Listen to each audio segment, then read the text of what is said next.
1947 October November మధ్యలో ఒక దారుణమైన దుర్ఘటనే జరిగింది. ఊచకోత అనమాట. నేను కరపత్రి స్వామి వారి గురించి మనం ఒక వీడియో చేసుకున్నాం కదా, అప్పుడు హిందువులను ఎలా ఊచకోత కోసేశారని. ఇక్కడ రాజౌరి, శ్రీనగర్ ప్రాంతంలో రాజౌరి అనే ఒక గ్రామంలో కూడా 30,000 మంది హిందువులని ఊచకోత కోసేశారు.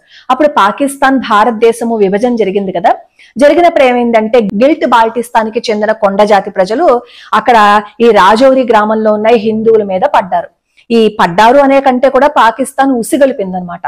అప్పుడు ఈ గిల్ట్ బాల్టిస్తాన్ ఈ గిరిజన తెగ దీపావళి జరుపుకుంటున్న హిందువుల మీద దాడికి దిగితే పాకిస్తాన్ కూడా తన సైనికులని మామూలు దుస్తుల్లో పంపించి వెళ్లలో కలిపేసింది. అప్పుడు వాళ్ళందరూ కలిసి హిందువులని ఊచకోత కోసేశారు. అప్పుడు ఎంతమంది ప్రాణాలు కోల్పోయారు తెలుసా? 30,000 మంది ప్రాణాలు కోల్పోయారు. పురుషులనేమో మైదానంలో నిలబెట్టి వాళ్ళ ప్రాణాలు తీసేశారు కత్తులతోటి, గొడ్డళ్లతోటి. అలాగే చిన్న పిల్లలను చూడలేదు, వృద్ధులను చూడలేదు. చేతికి అందిన వాళ్ళని చేతికి అందినట్టు ప్రాణాలు తీసేసి ఆడపిల్లల్ని రోడ్డు మీద పడుకోబెట్టి వాళ్ళ మానాలు తీసేశారు. ఒక్కొక్క ఆడపిల్ల మీద కనీసం 10 మంది పడి బాధ పెట్టారు. అలా బాధ పెట్టిన తర్వాత ఏం చేశారో తెలుసా? అప్పుడు కూడా వదలలేదు ఆడవాళ్ళని, అప్పుడు అమ్మేశారు. అలా బాధ పెట్టి అమ్మేశారు.